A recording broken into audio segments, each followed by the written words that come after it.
Hello, hello, hello. Welcome to a GIMP tutorial on how to use hue saturation to change a color. First things first, if you guys could just leave a like and comment down below for me for the algorithm, then I'd really appreciate it. So in order to show you how drastic this can be, we'll go ahead and create a square right here. So you can see the kind of difference there to edit in. And then we'll go to our colors and we'll go to hue saturation, and let's take red. So everything that's red's going to be affected in this. So I could change the hue of the red to, let's say, green.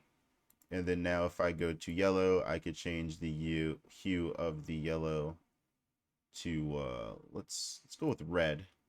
But as you see, it's going to mix with the original color, so it's not going to be perfect. So let's go ahead and change that to like blue or something. So then now when I press OK and I unselect, as you see, I use the hue saturation to do a very sort of cool color thing right there. And you can kind of see exactly how precise it is as well. If you guys have any questions, comments, or concerns, make sure to go ahead and leave them down below.